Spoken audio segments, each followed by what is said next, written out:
Today, we want to look at journalism and its ethics. We'll be focusing on the journey from the classroom to the field of practice. And of course, to do justice to this topic, we have in our studio Dr. Nathan Oguche Emmanuel. You're welcome on the program, sir. Nice having me here. Thank you. Dr. Nathan is a lecturer with the National Open University and he's a renowned researcher. So, Doctor, you are a researcher and a lecturer with Open University teaching journalism. Presently, we have what we call fake journalists, quack journalists, ill-trained journalists, bedeviling our journalistic space and tainting the image of the profession. First, we would like to begin by examining what exactly is journalism and what is this profession of journalism? You see, thank you very much.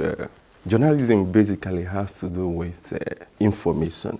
And when we say information, we're talking about information that has undergone a kind of professional scrutiny.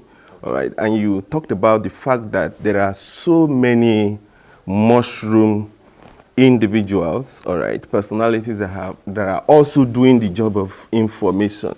But I want to say that these people are not journalists, all right, because the fact that you are disseminating information does not make you a journalist. To be a journalist, you must have your loyalty to the professional ethics, all right. You must also have the basic knowledge of information because information itself is like human resources, and it has tendency to either destroy or make a society.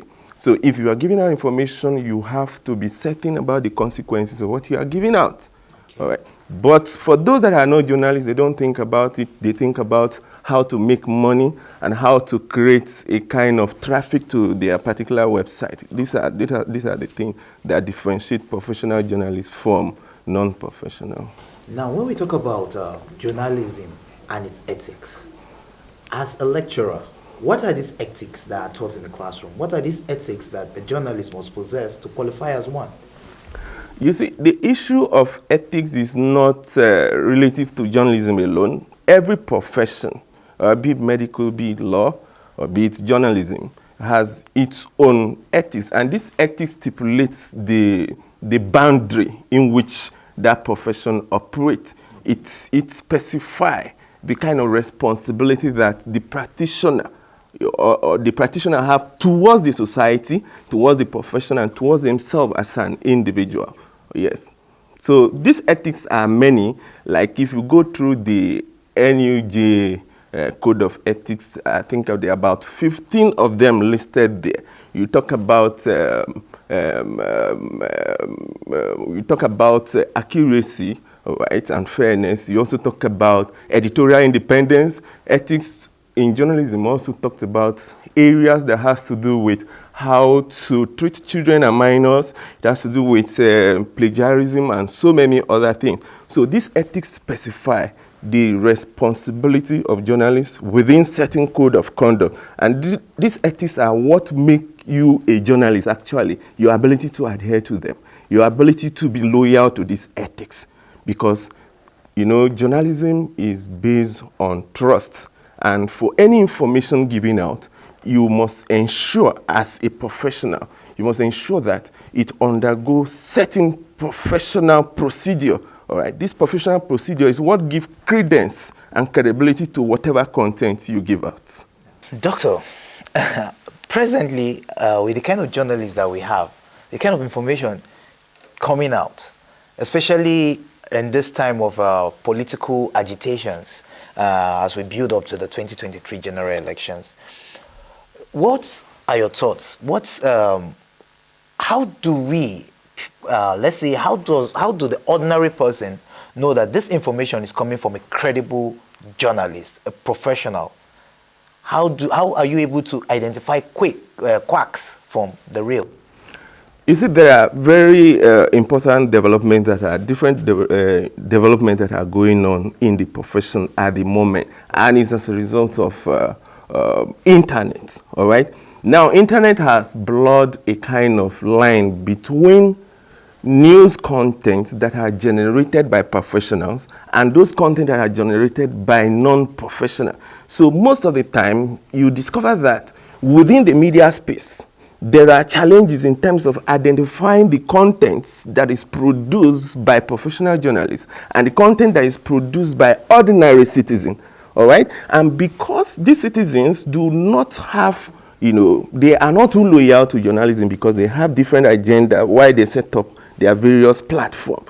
All right? They tend to deviate from the professional, context of journalism practice. All this, there are so many online, and how do you identify them? All right? It is very important because when you are getting information as a citizen, as a media consumer, you have to look at the source of that information. I always tell people when I'm online, because some people go online to just share information by virtue of the fact that the information comes from their friend. And the first question I'll ask you is, do you know where this information is coming from? If it is coming from just an unknown media platform, personally, I don't tend to rely on such information. But when I see that it's coming from mainstream media, there is the traditional media that we have, I tend to believe in those information because it tells me that this information has undergone certain editorial process. And it is this editorial process that gives credence to content that comes from media organization, all right? But if content that comes from just individual, you know that because they don't have loyalty to the profession, they don't have loyalty to the ethics of journalism, they don't undergo certain procedure, before they dish them out. So if as a media consumer, if you want to know what is generated by mainstream media and the one that is generated by non-professional, the first thing you should look out for is where is this information is coming from. It is very important. When you mentioned the internet, I was actually driving there because like you clearly like you just clearly like you just made clear for us, the distinguishing factor between the traditional media, such as broadcast media like the radio, television, and the internet. Now, it seems as if the challenges that come with the web comes with bad journalistic practices or ordinary citizens who go out there to say they are journalists, as your words imply. But what do you think we can do? What can, say, you as lecturers do from the classroom? What can be done by government? And what should we do generally as a society to curb misinformation, bad information, and to be able to help us identify quack journalists? Now, thank you very much. You see, you mentioned internet. Ordinarily, internet is not supposed to be a negative technology as far as journalism practice is concerned, because we know that internet has brought a lot of tremendous opportunities for journalists. But like every technology, it has the other side of it.